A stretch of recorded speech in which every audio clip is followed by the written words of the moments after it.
ലേഖനം 10-ാം അധ്യായം 5, 6, 7 വാക്യങ്ങൾ. ഹനനയാഗവും വഴിപാടും നീ ഇച്ഛിച്ചില്ല, എന്നാൽ ഒരു ശരീരം നീ എനിക്കായി ഒരുക്കിയിരിക്കുന്നു. സർവാംഗ ഹോമങ്ങളിലും പാപയാഗങ്ങളിലും നീ പ്രസാദിച്ചില്ല. അപ്പോൾ ഞാൻ പറഞ്ഞു, ഇതാ ഞാൻ വരുന്നു, പുസ്തക ചുരുളിൽ എന്നെക്കുറിച്ച് എഴുതിയിരിക്കുന്നു. ദൈവമേ, നിന്റെ ഇഷ്ടം ചെയ്യുവാൻ ഞാൻ വരുന്നു. 10-ാമത്തെ വാക്യം വായിക്കാം. ആ ഇഷ്ടത്തിൽ നാം യേശുക്രിസ്തു ഒരിക്കലായി കഴിച്ച ശരീരയാഗത്താൽ വിശുദ്ധീകരിക്കപ്പെട്ടിരിക്കുന്നു. 12. യേശുവോ പാപങ്ങൾക്ക് വേണ്ടി ഏകയാഗം കഴിച്ചിട്ട് എന്നേക്കും ദൈവത്തിന്റെ വലത്തുഭാഗത്ത് ഇരുന്നു കൊണ്ട് 14-ാം വാക്യം വായിക്കാം. ഏകയാഗത്താൽ അവൻ വിശുദ്ധീകരിക്കപ്പെടുന്നവർക്ക് സദാകാലത്തേക്കും സൽഗുണപൂർത്തി വരുത്തിയിരിക്കുന്നു. 18-ാം വാക്യത്തിന്റെ അവസാന ഭാഗം വായിക്കാം. ഇനിമേൽ പാപങ്ങൾക്ക് വേണ്ടി ഒരു യാഗവും ആവശ്യമില്ല. ഇവിടെ നടക്കുന്ന സുവിശേഷ സന്ദേശ യോഗത്തിൻ്റെ 2-ാമത്തെ രാത്രിയിൽ ദൈവവചന ശുശ്രൂഷ ചെയ്യുവാൻ തക്കവണ്ണം എന്നെ നിയോഗിച്ച് പ്രാപ്തനാക്കിയ സ്വർഗത്തിലെ ദൈവത്തിന് ഞാൻ എല്ലാ മഹത്വവും നന്ദിയും പ്രാരംഭമായിട്ട് അറിയിക്കുകയാണ്. അങ്കമാലി ക്രിസ്ത്യൻ ബ്രദറൻ ചർച്ച് ഈസ്റ്റിൻ്റെ ഉത്തരവാദിത്വത്തിൽ ആണ് ഇവിടെ ഈ മീറ്റിംഗ് നടക്കുന്നത്. എൻ്റെ സ്ഥലം സഭയും അങ്കമാലി കിഴക്കേ സഭ തന്നെയാണ്. എന്നെ ഈ ഉത്തരവാദിത്വം വരമേൽപ്പിച്ച സഭയിലെ ഉത്തരവാദിത്തപ്പെട്ടവർ എനിക്ക് വേണ്ടി കഴിഞ്ഞ ചില ആഴ്ചകളായിട്ട് തന്നെ പ്രാർത്ഥിച്ചു കൊണ്ടിരിക്കുന്ന എൻ്റെ കൂട്ട് ദൈവദാസന്മാർ, സഭ, അവരോടെല്ലാം എൻ്റെ ഹൃദ്യമായ നന്ദി ഈ അവസരത്തിൽ ഞാൻ അറിയിക്കുകയാണ്. ഇവിടെ ഇങ്ങനെ ഒരു മീറ്റിംഗ് ക്രമീകരിക്കപ്പെടുവാനായിട്ട് മുഖാന്തരമായത് ഞങ്ങളുടെ പ്രിയപ്പെട്ട സഹോദരൻ കുഞ്ഞപ്പൻ സഹോദരൻ്റെ വലിയൊരു താല്പര്യവും അദ്ദേഹത്തിൻ്റെ നല്ലൊരു പ്രയത്നവുമൊക്കെ ഇതിൻ്റെ പുറകിലുണ്ട്. പ്രിയ കുഞ്ഞപ്പൻ സഹോദരന് കഴിഞ്ഞ നാളുകളിൽ കർത്താവായ യേശു ക്രിസ്തുവിനെ കണ്ടെത്തുവാനായിട്ട് സാധിച്ചു. കർത്താവായ യേശു ക്രിസ്തുവിനെ കുറിച്ചുള്ളതായ അല്ലെങ്കിൽ ദൈവത്തെക്കുറിച്ചുള്ളതായ അതിയായ സ്നേഹം തൻ്റെ ഹൃദയത്തിൽ എരിഞ്ഞടങ്ങാത്ത ഒരു അഗ്നി പോലെ ജ്വലിച്ചു കൊണ്ടിരിക്കുന്നു. അതോർത്ത് ദൈവത്തെ ഞങ്ങൾ സഭയായിട്ട് ധാരാളമായിട്ട് സ്തുതിക്കുകയാണ്. അതുമാത്രമല്ല, ഇവിടെ പരിസരത്ത് തന്നെയുള്ള ഞങ്ങളുടെ പ്രിയപ്പെട്ട ഭവനം, ഗ്രേസി സഹോദരി, അംബിക സഹോദരി, അതുപോലെ അശോക്, കൃപ, അവരുടെ എല്ലാം ഒരു താല്പര്യമായിരുന്നു ഇങ്ങനെ ഒരു മീറ്റിംഗ് ഇവിടെ നടക്കണമെന്നുള്ളത്. അപ്രകാരം അവരുടെ എല്ലാം താല്പര്യവും ഉത്സാഹവും എല്ലാം ഇതിൻ്റെ ഉണ്ട് എന്നുള്ളത് വളരെ നന്ദിയോടുകൂടെ ഞാൻ ഓർക്കുകയാണ്. ദൈവം നമ്മെ ധാരാളമായിട്ട് സഹായിക്കട്ടെ. ഇവിടെ വിതയ്ക്കപ്പെടുന്നതായ ഈ ദൈവവചന സന്ദേശം ചില ഹൃദയങ്ങളെ ഇന്ന് രാത്രി ഒന്ന് തൊടുവാനായിട്ട് കർത്താവ് ഇടയാകേണ്ടതിന് നമുക്ക് വളരെ പ്രാർത്ഥനയോടുകൂടെ ആയിരിക്കാം. ഇവിടെ ഞങ്ങൾ ഇന്ന് ഈ ഉച്ചഭാഷിണിയിലൂടെ ഉച്ചത്തിൽ വിളിച്ചറിയിക്കുന്നതായ പ്രസംഗത്തിൻ്റെ പ്രമേയം എന്നുള്ളത് ഇന്നലെയും ഇന്നും എന്നേക്കും അനന്യനായ ക്രൂശിക്കപ്പെട്ടവനായ കർത്താവായ യേശു ക്രിസ്തു എന്നുള്ളതാണ്. നമുക്കറിയാം, നമുക്ക് ചുറ്റുപാടും തെരുവോരങ്ങളിൽ, നാൽക്കവലുകളിലൊക്കെ വിവിധ രാഷ്ട്രീയ പ്രസ്ഥാനങ്ങളുടെ, വിവിധ സംഘടനകളുടെ എല്ലാം ധാരാളം പ്രസംഗങ്ങൾ നമ്മൾ അനുദിനവും ശ്രവിക്കാറുള്ളവരാണ്. എന്നാൽ ഇവരൊക്കെ മുന്നോട്ട് വയ്ക്കുന്നതായ ആശയങ്ങൾ, ഇവർ എടുത്തു കാണിക്കുന്നതായ അഭിപ്രായങ്ങൾ, ഇവർ നമ്മുടെ മുന്നിൽ ഉയർത്തി കാണിക്കുന്നതായ വ്യക്തി മാഹാത്മ്യങ്ങൾ, ഇവയെല്ലാം കാലത്തിനനുസരിച്ച്, സമയത്തിനനുസരിച്ച്, അതുപോലെ രാഷ്ട്രീയ സമവാക്യങ്ങൾക്കനുസരിച്ചെല്ലാം മാറ്റം വരുന്നതാണ്. ലോകത്തിൻ്റെ 5 വൻകരകളിലും അസംഖ്യം ഭാഷകളിൽ അവിരാമം പ്രസംഗിക്കപ്പെടുന്നതായ, കാലഗതിക്കനുസരിച്ച് മാറ്റം വരാത്തതായ ഒരേ ഒരു സന്ദേശം എന്നുള്ളത് സത്യ സുവിശേഷ സന്ദേശം മാത്രമാണ്. കാലത്തിൻ്റെ കുത്തൊഴുക്കിൽ ശാസ്ത്രത്തിൻ്റെ കാഴ്ചപ്പാടുകൾക്ക് മാറ്റം വന്നപ്പോൾ, തത്വചിന്തകന്മാരുടെ ചിന്താധാരകൾക്ക് മാറ്റം വന്നപ്പോൾ, ആടിയുലഞ്ഞു പോയപ്പോൾ, മാറ്റം വരാതെ ഇന്നും എന്നേക്കും നിലനിൽക്കുന്നതായ സന്ദേശം സത്യ സുവിശേഷ സന്ദേശം മാത്രമാണ്. ഞങ്ങൾ പ്രസംഗിക്കുന്നതായ സന്ദേശത്തിൻ്റെ സാര സംഗ്രഹം എന്നുള്ളത് ദാവീദിന്റെ സന്തതിയായി ജനിച്ച് ജീവിച്ച് മരിച്ച് അടക്കപ്പെട്ടവനായ കർത്താവായ യേശു ക്രിസ്തു എന്നുള്ളതാണ്.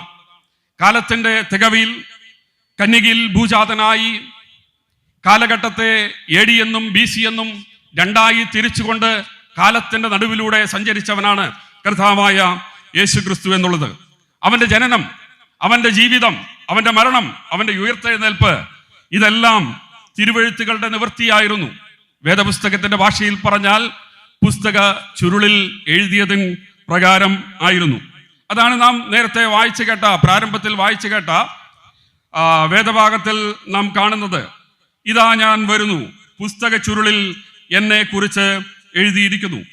അപ്പോൾ കർത്താവായ യേശുക്രിസ്തുവിന്റെ ഈ ഭൂമിയിലേക്കുള്ള വരവ് എന്നുള്ളത് പുസ്തകങ്ങളിൽ എഴുതിയിരുന്നത് പ്രകാരമായിരുന്നു, അല്ലെങ്കിൽ പ്രവചനങ്ങളുടെ നിവൃത്തീകരണമായിരുന്നു. ഉൽപ്പത്തി പുസ്തകം മുതൽ മലാഖി പ്രവചനം വരെയുള്ളതായ 39 പുസ്തകങ്ങളിൽ നിറഞ്ഞു നിൽക്കുന്നതായ പ്രവചനങ്ങളുടെ പൂർത്തീകരണമായിട്ടാണ് കർത്താവായ യേശുക്രിസ്തു ഈ ഭൂമിയിലേക്ക്, അല്ലെങ്കിൽ അവൻ ഈ മുഖത്തിലേക്ക് താൻ ഭൂജാതനാകുന്നത്. ഏദൻ തോട്ടത്തിൽ ദൈവകൽപ്പന ലംഘിച്ച് പാപം ചെയ്തതായ മനുഷ്യൻ പാപിയായി മാറി. പാപിയായ മനുഷ്യന് ന്യായമായി കിട്ടേണ്ടത് നിത്യമായ നരകമായിരുന്നു. ഞങ്ങൾ ഈ ഭാഗത്തിലേക്കൊക്കെ കടന്നു വരുമ്പോൾ സാധാരണഗതിയിൽ പലരും പറയുന്ന ഒരു ആശയമുണ്ട്, ഇവര് എവിടെ നിന്നൊക്കെ പ്രസംഗിച്ചാലും കറങ്ങി തിരിഞ്ഞ് ഈ പാപം എന്നുള്ള വിഷയത്തിലേക്ക് വരും. മനുഷ്യരെല്ലാം പാപിയാണെന്ന് ഇവരെവിടെ വന്നാലും പറയും. അതെ, ഞങ്ങൾ അങ്ങനെ പറയും. കാരണം മനുഷ്യവർഗം നേരിടുന്ന ഏറ്റവും വലിയ വെല്ലുവിളി എന്നുള്ളത് പാപം തന്നെയാണ്. കഴിഞ്ഞ ദിവസം എൻ്റെ പ്രിയ സഹോദരൻ ചാർലി ഗർവാദീസ് പറഞ്ഞല്ലോ, ഇവിടെ മനുഷ്യവർഗം നേരിടുന്ന പ്രശ്നം എന്നുള്ളത് പട്ടിണിയല്ല. മനുഷ്യവർഗം നേരിടുന്ന പ്രശ്നം എന്നുള്ളത് ഇവിടെ നമുക്ക് കിറ്റ് കിട്ടാത്തതല്ല. നാം നേരിടുന്ന പ്രശ്നം എന്നുള്ളത് KSRTCക്ക് ശമ്പളം കൊടുക്കാത്തതല്ല.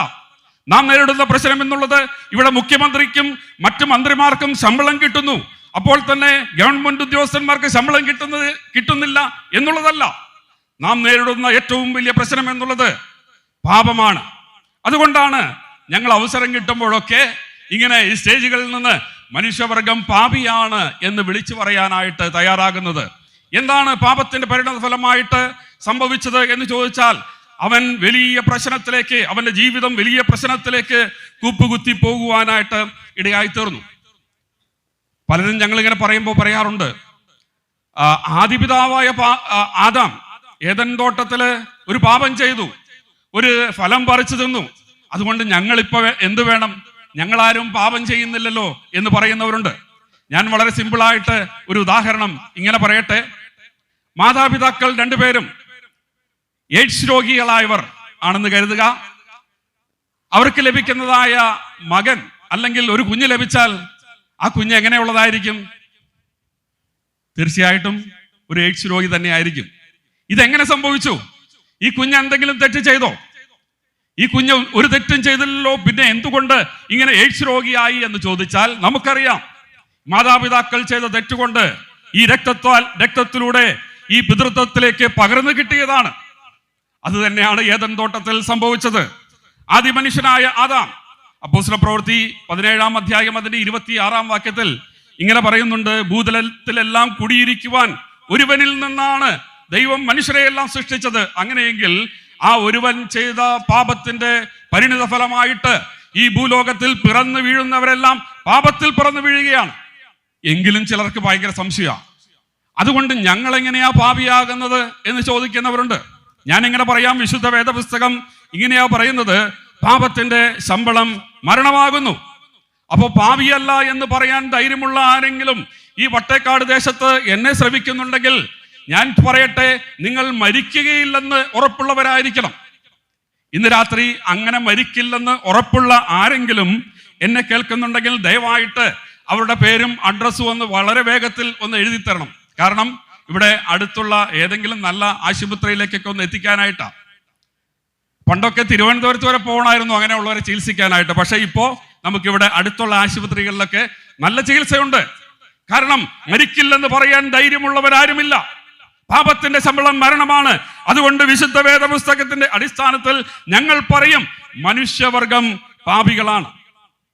ഇങ്ങനെ വീണുപോയ മനുഷ്യന്റെ ഉദ്ധാരണത്തിനായിട്ട് അവർ വീണ്ടെടുക്കുന്നവനായിട്ട് സ്വർഗത്തിലെ ദൈവം വലിയൊരു പദ്ധതി ഒരുക്കിയാണ്. അത് ലോകസ്ഥാപനത്തിന് മുമ്പേ ദൈവം ആ പദ്ധതി ഒരുക്കി. ആ പദ്ധതിയുടെ വിളംബരമാണ് വിശുദ്ധ വേദപുസ്തകം ഉൽപ്പത്തി പുസ്തകം 3-ാം അധ്യായത്തിൽ തന്നെ പ്രഖ്യാപിക്കുന്നത്. അത് ഇപ്രകാരമാണ്: സ്ത്രീയുടെ സന്തതി സർപ്പത്തിന്റെ തലയെ തകർക്കും. സ്ത്രീയുടെ സന്തതി എന്നൊരു വിശേഷണത്തോടുകൂടി ഈ ഭൂതലത്തിൽ പിറന്നു വീണ ഒരേ ഒരു പുരുഷനേ ഉള്ളൂ. അത് കർത്താവായ യേശു ക്രിസ്തുവാണ്. നമുക്കറിയാം, നാം എല്ലാം സ്ത്രീ പുരുഷ ഇഷ്ടത്താലാണ് ഈ ഭൂമിയിൽ പിറന്നു വീഴുന്നത്.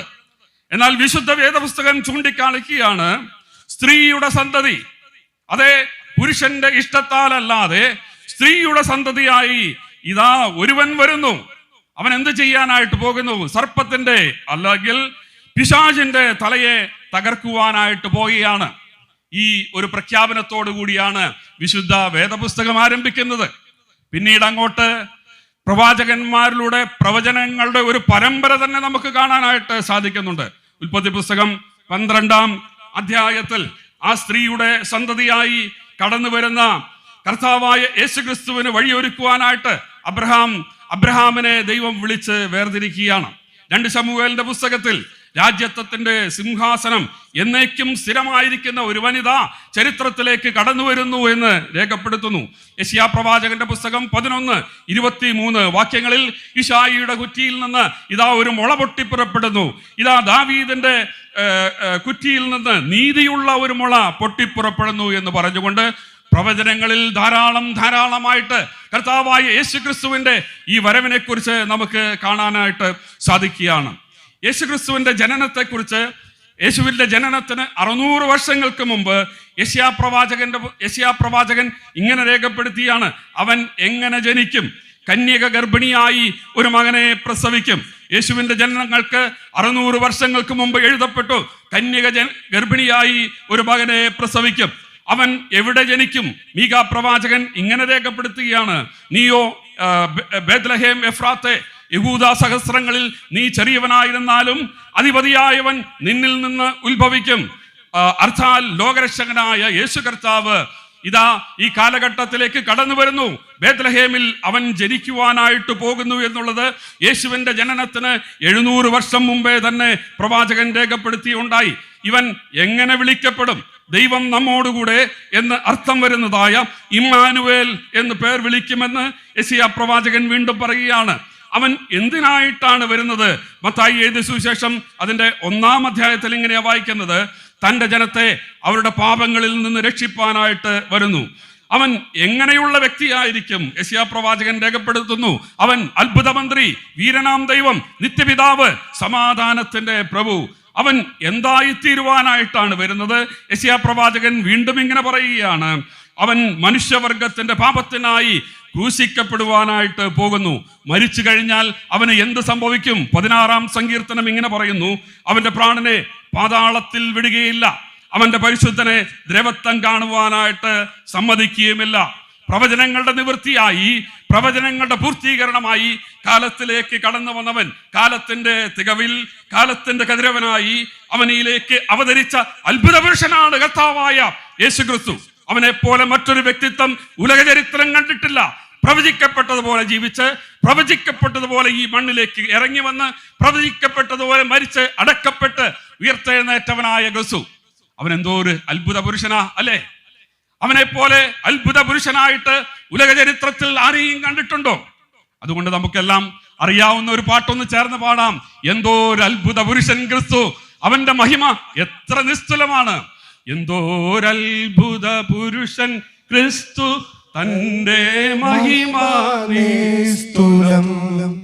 എന്തോരത്ഭുത പുരുഷൻ ക്രിസ്തു, തന്റെ മഹിമ നിസ്തുലം. ഇത്ര മഹാനായുത്തമനാകുമൊരുത്തനെ ഉലകിൽ കാണുമോ? ഇത്ര മഹാനായുത്തമനാകുമൊരുത്തനെ ഉലകിൽ കാണുമോ? എന്തോരത്ഭുത പുരുഷൻ ക്രിസ്തു, തന്റെ മഹിമ നിസ്തുലം. മൃതിയെ വെന്നവൻ ഉയിർത്തെഴുന്നേറ്റു, ഇതിനെതിരാരിന്നോതിടും. മൃതിയെ വെന്നവൻ ഉയിർത്തെഴുന്നേറ്റു, ഇതിനെതിരാരിന്നോതിടും. ഹൃദിബോധം ലവമുള്ളോരെല്ലാം അടിപണിയും തൻ സന്നിധോ. ഹൃദിബോധം ലവമുള്ളോരെല്ലാം അടിപണിയും തൻ സന്നിധോ. എന്തോരത്ഭുത പുരുഷൻ ക്രിസ്തു, തൻ്റെ മഹിമ നിസ്തുലം.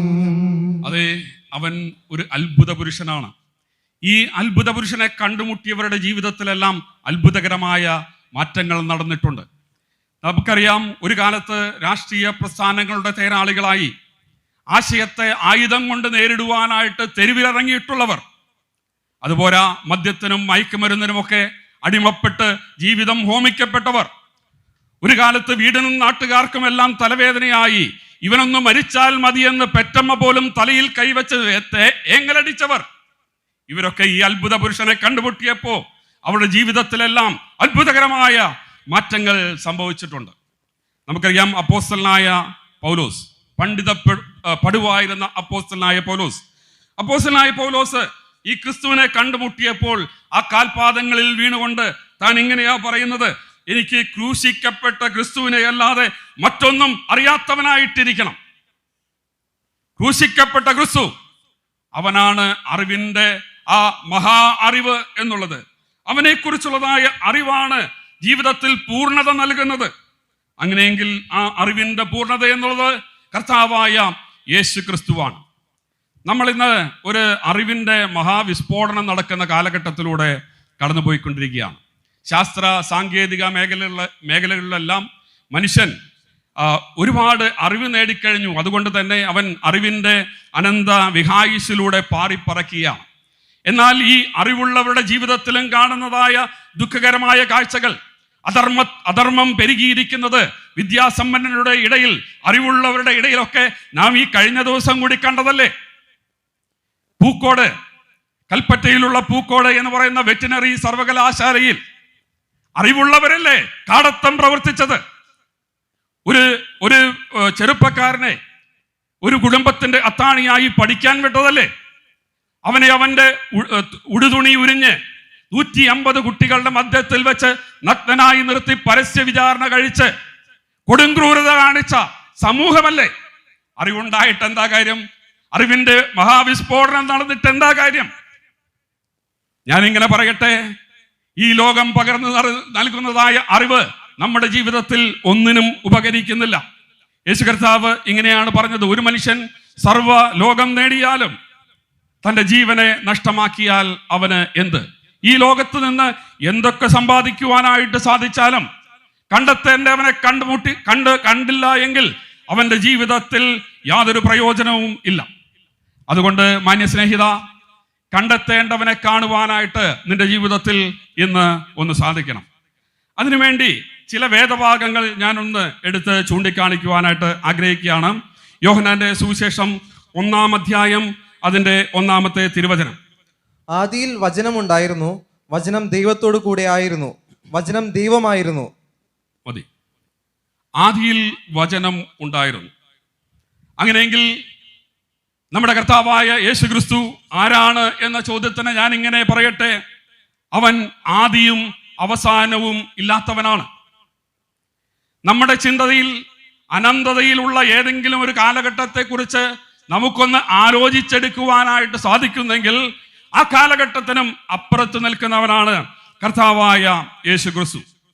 കർത്താവായ യേശു ക്രിസ്തു എന്ന വ്യക്തിപ്രഭാവം ആദിയും അന്തവുമില്ലാത്ത അൽഫയും ഒമേഗയുമായ സനാതനനായ ദൈവമാണ്. എന്നെ കേൾക്കുന്ന പ്രിയപ്പെട്ടവരെ, നിങ്ങൾ ഈ യേശുവിനെ ഒരു നല്ല സാമൂഹ്യ പരിഷ്കർത്താവായി, നല്ല ഒരു ഗുരുവായി, നല്ല ഒരു ഉപദേഷ്ടാവായി എല്ലാം കണ്ടിട്ടുണ്ടാകാം. പക്ഷേ നിങ്ങളുടെ ജീവിതത്തിൽ അതിനപ്പുറത്തേക്ക് അവൻ സനാതനനായ നിത്യമായ ഒരു ദൈവമാണെന്ന് മനസ്സിലാക്കണം. ഞാൻ സ്വർഗത്തിൽ നിന്ന് ഇറങ്ങി വന്നു എന്ന് അവകാശപ്പെട്ടുകൊണ്ട് അത്ഭുതങ്ങളാൽ, അടയാളങ്ങളാൽ താൻ ദൈവമാണെന്ന് തെളിയിച്ചവനാണ് കർത്താവായ യേശു ക്രിസ്തു. അവൻ ആദിയും അന്തവുമില്ലാത്ത മഹാദൈവമാണ്. ഈ അറിവ് ആരുടെ ഉള്ളിൽ ഉണ്ടാകുമോ അവന്റെ ജീവിതത്തിൽ വലിയ വലിയ പരിണാമങ്ങൾ സംഭവിക്കും. ഈ അത്ഭുത പുരുഷനെ അവൻ ജീവനുള്ള ദൈവമാണെന്നും ആദിയന്തമില്ലാത്ത മഹാദൈവമാണെന്നും മനസ്സിലാക്കുന്നവന്റെ ജീവിതത്തിൽ വലിയ വ്യതിയാനങ്ങൾ സംഭവിക്കുവാനിടയാകും. യോഹന്നാന്റെ സുവിശേഷം 1-ാം അധ്യായത്തിന്റെ 3-ാം വാക്യം നമുക്കൊന്ന് വായിക്കാം. സകലവും അവൻ മുഖാന്തരം ഉളവായി, ഉളവായതൊന്നും അവനെ കൂടാതെ ഉളവായതല്ല. സകലവും അവൻ മുഖാന്തരം ഉളവായി. അങ്ങനെയെങ്കിൽ ഞാൻ ഇങ്ങനെ പറയട്ടെ, അവൻ സകലത്തിൻ്റെയും ആരംഭത്തിന്റെ കാരണനാണ്. ഈ കാണുന്ന പ്രപഞ്ചത്തെ മുഴുവൻ ഉളവാകട്ടെ എന്ന വാക്കുകൊണ്ട് സൃഷ്ടിച്ച മഹാദൈവം ശൂന്യതയിൽ കാണുന്നതായ സകലത്തെയും, ഈ സൗരയൂഥത്തിൽ കാണുന്ന നക്ഷത്ര സമൂഹത്തെയെല്ലാം പേർ ചൊല്ലി വിളിച്ച ഒന്നുമില്ലായ്മയിൽ നിന്ന് സൃഷ്ടിച്ചെടുത്തതായ മഹാദൈവമാണ് അവൻ. വേദപുസ്തകം അവനെ കുറിച്ച് എങ്ങനെയാ പറയുന്നത്? ഉളവായതൊന്നും അവനെ കൂടാതെ ഉളവായതല്ല. ആകാശം ദൈവത്തിന്റെ മഹത്വത്തെ വർണ്ണിക്കുന്നു, ആകാശവിധാനം അവന്റെ കൈവേലയെ പ്രസിദ്ധമാക്കുന്നു എന്ന് സങ്കീർത്തനകാരൻ എഴുതി വച്ചിരിക്കുന്നത് എത്രയോ ശ്രേഷ്ഠമായ വരിയാണ്.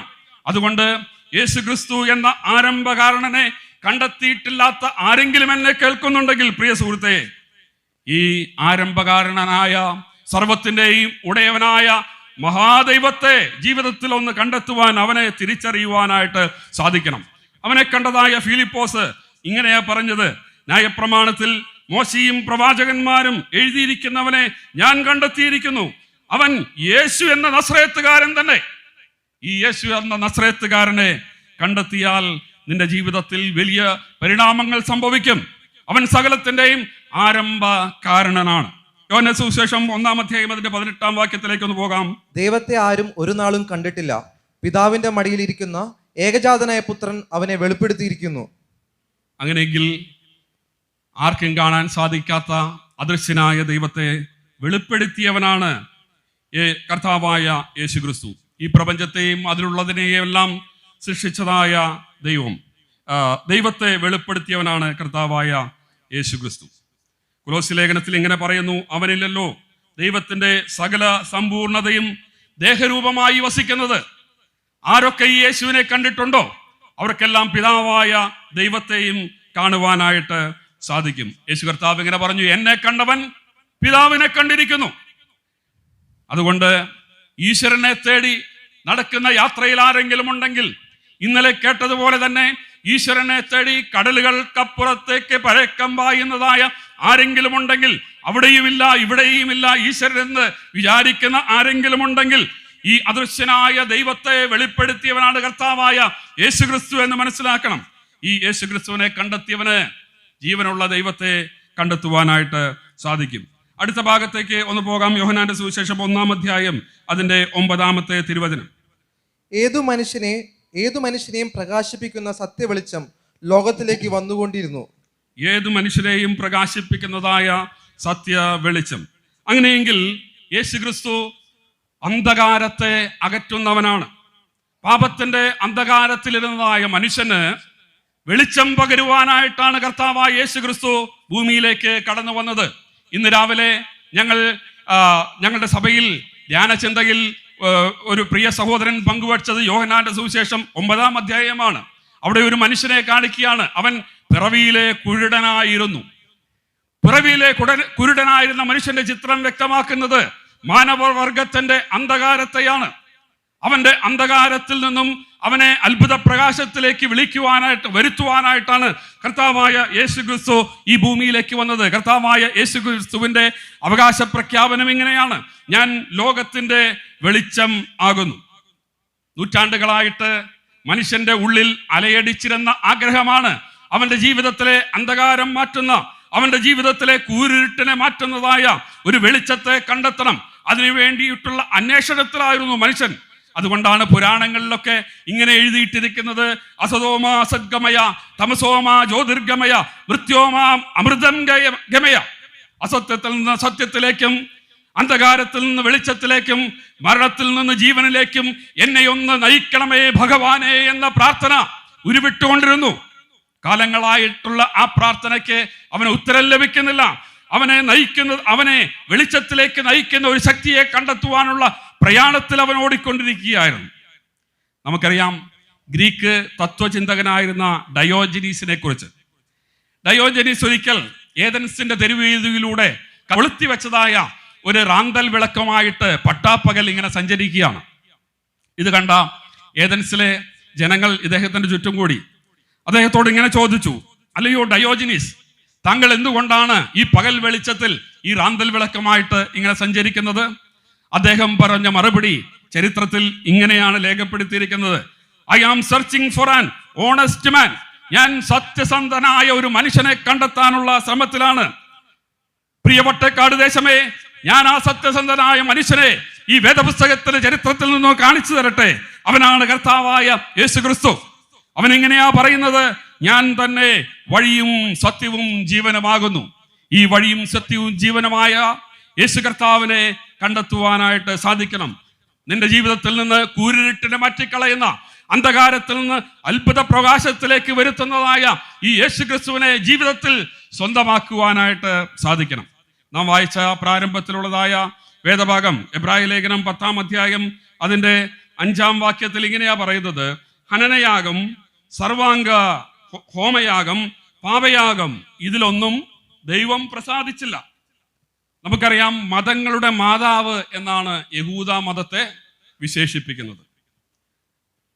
യെരുശലേം ദേവാലയത്തിൽ പാപങ്ങളുടെ പരിഹാരത്തിനായി ആയിരക്കണക്കിന് ആടുകളുടെ, ആയിരക്കണക്കിന് ആട്ടുകൊറ്റന്മാരുടെ എല്ലാം രക്തം അവിടെ ഒഴുകിക്കൊണ്ടിരുന്നു. എന്നാൽ അവിടെ അർപ്പിക്കപ്പെട്ടതായ യാഗങ്ങളിൽ, ആ യാഗയജ്ഞങ്ങളിൽ, അവിടെ നടന്നതായ കർമ്മകാണ്ഡങ്ങളിലൊന്നും വലിയവനായ ദൈവം പ്രസാദിച്ചില്ല. അതുകൊണ്ട് കാലത്തിന്റെ തികവിൽ വലിയവനായ ദൈവം ഇതാ ദേഹരൂപമെടുത്ത് ഈ ഭൂമിയിലേക്ക് കടന്നു വരികയാണ്. കർത്താവായ യേശു ക്രിസ്തു അവൻ കടന്നു വന്നിട്ട് പറയുകയാണ്, 10-ാം അധ്യായത്തിന്റെ 10-ാം വാക്യം ഒരിക്കൽ കൂടി ഒന്ന് വായിക്കാം. ആ ഇഷ്ടത്തിൽ നാം യേശുക്രിസ്തു ഒരിക്കലായി കഴിച്ച ശരീരയാഗത്താൽ വിശുദ്ധീകരിക്കപ്പെട്ടിരിക്കുന്നു. ആ ഇഷ്ടത്തിൽ, ഏത് ഇഷ്ടത്തിലാണ്? യെശയ്യാ പ്രവാചകൻ ആ ഇഷ്ടത്തെ കുറിച്ച് ഇങ്ങനെയാ പറയുന്നത്: അവനെ തകർത്ത് കളയുവാനായിട്ട് യഹോവയ്ക്ക് പ്രസാദം തോന്നി. കാൽവടി ഉയരത്തിൽ അവനെ തകർത്ത് കളയുക എന്നുള്ള ഇഷ്ടം ഈ ഭൂമിയിൽ സാധ്യമാക്കുവാനായിട്ട്, ആ ഇഷ്ടം നിവർത്തിക്കുവാനായിട്ട് കാലത്തിന്റെ സമ്പൂർണതയിൽ പുസ്തക ചുരുളിൽ എഴുതിയിരിക്കുന്നതിന് പ്രകാരം കർത്താവായ യേശു ക്രിസ്തു കടന്നു വരികയാണ്. എന്നിട്ട് എന്താണ് സംഭവിച്ചത്? 14-ാം വാക്യം ഇങ്ങനെയാ പറയുന്നത്: പാപങ്ങൾക്ക് പരിഹാരം ഉണ്ടായി. മനുഷ്യന് അവന്റെ പാപത്തിന് ഒരു പരിഹാരം ഉണ്ടാക്കുവാൻ സാധ്യമല്ല. അവൻ കഴിക്കുന്നതായ നേർച്ച കാഴ്ചകൾ കൊണ്ട്, അവൻ കഴിക്കുന്നതായ മലകയറ്റങ്ങൾ കൊണ്ട് ഒന്നും മനുഷ്യന് അവന്റെ പാപത്തിനൊരു പരിഹാരം വരുത്തുവാനായിട്ട് സാധിക്കുകയില്ല. 49-ാം സങ്കീർത്തനം അതിൻ്റെ 7 മുതലുള്ള വേദവാക്യങ്ങളിൽ നമുക്കിങ്ങനെ കഴിയുവാൻ സാധിക്കുന്നുണ്ട്: സഹോദരൻ ശവക്കുഴി കാണാതെ എന്നേക്കും ജീവിച്ചിരിക്കേണ്ടതിന് അവന് വീണ്ടെടുപ്പ് വില കൊടുപ്പാനോ ആർക്കും കഴിയുകയില്ല. സ്തോത്രം. അവരുടെ പ്രാണന്റെ വീണ്ടെടുപ്പ് വിലയേറിയത്, അത് ഒരു നാളും സാധ്യമാകുകയില്ല. ഒരു ലോകത്തെക്കാൾ മുഴുവൻ വിലയുള്ളതായ ഒരു പ്രാണൻ, ഇതിന് പകരം കൊടുക്കുവാനായിട്ട്, ദൈവത്തിന് മറുവില കൊടുക്കുവാനായിട്ട് ആരാലും സാധ്യമല്ലാതിരിക്കുമ്പോൾ ഇതാ സ്വർഗത്തിൽ നിന്ന് ജീവനുള്ളതായ ദൈവം ഇറങ്ങി വന്ന് കാൽവടി ഉയരങ്ങളിൽ ആ പാപത്തിന് പരിഹാരം ഉണ്ടാക്കുകയാണ്. ഏകയാഗത്താൽ സദാകാലത്തേക്കും സൽഗുണപൂർത്തി വരുത്തി എന്ന് പറഞ്ഞാൽ പാപങ്ങൾക്ക് കാൽവടി ഉയരങ്ങളിൽ ഒരു പരിഹാരം ഉണ്ടാക്കി. അടുത്ത പ്രഖ്യാപനം ഇങ്ങനെയാണ്: ഇനിമേൽ പാപങ്ങൾക്ക് ഒരു യാഗവും ആവശ്യമില്ല. സ്തോത്രം. മനുഷ്യൻ നേരിടുന്നതായ ഏറ്റവും വലിയ പ്രശ്നം എന്നുള്ളത് അവന്റെ പാപമാണ്. മനുഷ്യന്റെ മനസ്സിനെ വിഷലിപ്തമാക്കുന്ന വിനാശകരമായ വിത്താണ് പാപം എന്നുള്ളത്. പാപം അതിൻ്റെ സംഹാര താണ്ഡവമാടുന്ന ഒരു കാലഘട്ടത്തിലൂടെയാണ് നമ്മൾ കടന്നു പോകുന്നത്. മനുഷ്യ മനസാക്ഷിയെ ഞെട്ടിക്കുന്നതായ അറുങ്കൊലകൾ നമുക്ക് ചുറ്റും നടന്നുകൊണ്ടിരിക്കുകയാണ്. നമുക്കറിയാം, ഈ അടുത്ത കാലത്ത്, ഈ അടുത്ത ഏതാനും ദിവസങ്ങൾക്ക് മുമ്പ് ഏതാണ്ട് 20 വയസ്സ് പ്രായമുള്ള ഒരു യുവാവ് നമ്മുടെ കേരളത്തിൻ്റെ അറ്റത്ത്, തമിഴ്നാടിൻ്റെ ബോർഡറിലായിട്ട് മറയൂർ എന്ന് പറയുന്ന സ്ഥലത്ത്, ഈ 20 വയസ്സുകാരൻ്റെ മൊബൈൽ ഫോൺ അവൻ്റെ അമ്മാവൻ മേടിച്ചു വെച്ചു, ഇതിൻ്റെ ദുരുപയോഗം കണ്ടിട്ട്. അപ്പൊ ഇവൻ പല പ്രാവശ്യം അമ്മാവനോട് ഈ ഫോൺ തരണമെന്ന് പറഞ്ഞു, പക്ഷെ അമ്മാവൻ കൊടുത്തില്ല. ഒരു രാത്രിയിൽ ഈ അമ്മാവന്റെ അന്തകനായിട്ട് ഈ 20 വയസ്സുകാരൻ കടന്നു ചെല്ലുകയാണ്. മദ്യത്തിനും മയക്കുമരുന്നിനും അടിപ്പെട്ടതായ ഒരു യുവസമൂഹം ഏത് കൊലപാതകവും ചെയ്യുവാനായിട്ട് മടിയില്ലാത്തവരായിട്ട് നമ്മുടെ മുന്നിൽ നിൽക്കുന്ന കാഴ്ച കാണുകയാണ്. അടുത്തിടയ്ക്ക് തിരുവനന്തപുരത്ത് വെള്ളറയിൽ നടന്ന ഒരു സംഭവം ഇങ്ങനെയാ. ഒരു അമ്മയെ മകൻ തീ വെച്ച് ചുട്ടുകളഞ്ഞു.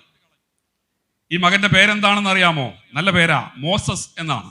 എന്ന് പറഞ്ഞാൽ മോശ എന്ന നല്ല പേരൊക്കെ ഇട്ട് ഈ അമ്മയുടെ പാദങ്ങളിൽ അവനെ ചേർത്ത് പിടിച്ച് ഉറക്കി മുലപ്പാൽ കൊടുത്ത് വളർത്തിയതാ.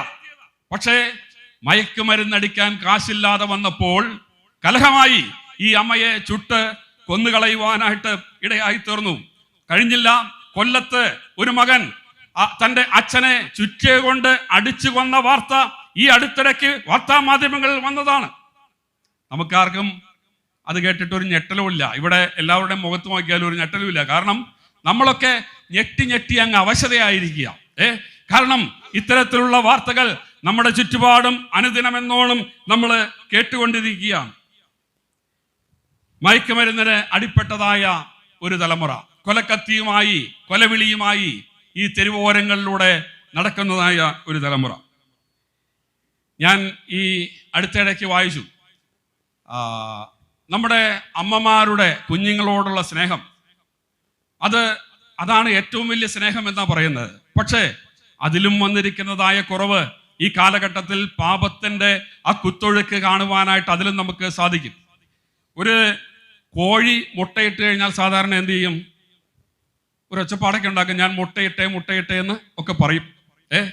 എന്നാൽ അടുത്ത കാലത്ത് നടന്ന ഒരു സംഭവം, നമ്മുടെ ആനവണ്ടിയിൽ അല്ലെങ്കിൽ സർക്കാരിന്റെ KSRTC വണ്ടിയുടെ ഏറ്റവും പുറകിൽ ഒരു അമ്മ മുട്ടയിട്ടിട്ട് ആരും അറിയാതെ ഇറങ്ങിപ്പോയി. ഒരു ഒച്ചയനക്കമൊന്നും ഉണ്ടായില്ല.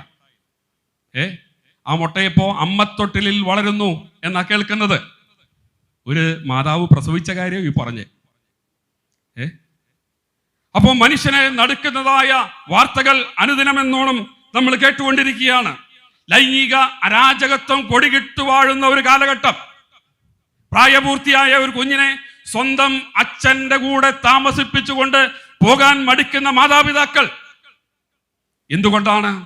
ലൈംഗിക അരാജകത്വം നമ്മുടെ നാടിനെ കടന്നു പിടിച്ചിരിക്കുകയാണ്. മനുഷ്യൻ പാപിയാണെന്ന് വിളിച്ചു പറയുന്ന സംഭവങ്ങളാണ് ഇതൊക്കെ. മനുഷ്യന്റെ ഉള്ളിൽ കുടിയിരിക്കുന്ന പാപം, അന്ധകാരമാകുന്ന പാപമാണ് അതിന് കാരണം. പ്രിയ സ്നേഹിത, പാപങ്ങൾക്ക് ഒരു പരിഹാരമുണ്ട്. നിന്റെ പാപങ്ങൾ എത്ര കടും ചുവപ്പായിരുന്നാലും അതിനെ ഹിമം പോലെ വെണ്മയാക്കാമെന്ന് ദൈവപുത്രനായ യേശു ക്രിസ്തു കാൽവടി ഉയരങ്ങളിൽ അവൻ തന്റെ ജീവനെ കൊടുത്തുകൊണ്ട് അവൻ അവിടെ തകർക്കപ്പെടുവാനായിട്ട് ഇടയായത് ഈ പാപങ്ങളുടെ പരിഹാരത്തിനാണ്. എബ്രായ ലേഖനകാരൻ അതേക്കുറിച്ച് ഇങ്ങനെയാണ് എഴുതി വച്ചിരിക്കുന്നത്: യേശുവോ പാപങ്ങൾക്ക് വേണ്ടി ഏകയാഗം കഴിച്ചു. ആ ക്രൂശിലേക്ക് അടുത്തു വരുന്നവർക്ക് സദാകാലവും സൽഗുണ പൂർത്തി വരുത്തി, അല്ലെങ്കിൽ പാപങ്ങൾക്ക് പരിഹാരം ഉണ്ടാക്കി. 2000 വർഷങ്ങൾക്ക് മുമ്പ് പാലസ്തീന്റെ മണ്ണിൽ, പാലസ്തീന്റെ നെറുകയിൽ തലയോടിടം എന്ന സ്ഥലത്ത് ഒരു ക്രൂശ് ഉയർത്തപ്പെടുകയാണ്. ആ ക്രൂശിൽ ഉയർത്തപ്പെട്ടവനായ നസ്രായനായ യേശുവിനെ ഒട്ടേക്കാട് ദേശമേ, മൂക്കന്നൂർ പട്ടണമേ, ഇന്ന് രാത്രികാലം ഒന്ന് നോക്കുവാനായിട്ട് സാധിക്കുമോ? ലോകത്തിന്റെ പാപങ്ങളെ ചുമന്നുകൊണ്ട് അവൻ ആ കാൽവരിയുടെ ഉയരങ്ങളിൽ തൂങ്ങപ്പെട്ട് കിടക്കുകയാണ്. അതേക്കുറിച്ച് പറയുന്നത് അതൊരു സമ്പൂർണ്ണ യാഗമെന്നാണ്. ആ ക്രൂശിൽ തൂങ്ങപ്പെട്ട യാഗവസ്തുവായ നസ്രായൻ സർവ്വലോകത്തിന്റെയും പാപങ്ങളുടെ ശിക്ഷ സ്വയം ഏറ്റെടുത്തുകൊണ്ട് അവിടെ തൂങ്ങിക്കിടക്കുകയാണ്.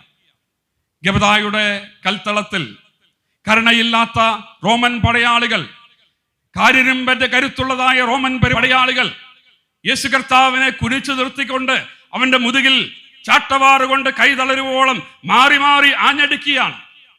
ഈ ചാട്ടവാറിൽ തറയ്ക്കപ്പെട്ടതായ അസ്ഥി കഷ്ണങ്ങൾ ആ ശരീരത്തിലേക്ക് ആഴത്തിൽ കയറുമ്പോൾ, പടയാളികൾ ഈ ചാട്ട തിരിച്ചു വലിക്കുമ്പോൾ ഈ മാംസക്കഷ്ണം കൂടി ഇളകിപ്പോന്നിട്ട് ഗബദായയുടെ കൽത്തളത്തിൽ ഈ മാംസക്കഷ്ണങ്ങൾ ചിന്നിത്തെറിച്ചുകൊണ്ടിരിക്കുകയാണ്. അവന്റെ തലയിൽ മുൾക്കിരീടം വെച്ച് ആഞ്ഞടിച്ചപ്പോൾ ആ മുള്ളുകൾ ആ കൺപോളകളെ തുറച്ചുകൊണ്ട് പുറത്തേക്ക് വന്നിരിക്കുകയാണ്. രക്താഭിഷക്തനായി നമ്മുടെ കർത്താവ് ആ ഗബദായയുടെ കൽത്തളത്തിൽ നിൽക്കുകയാണ്.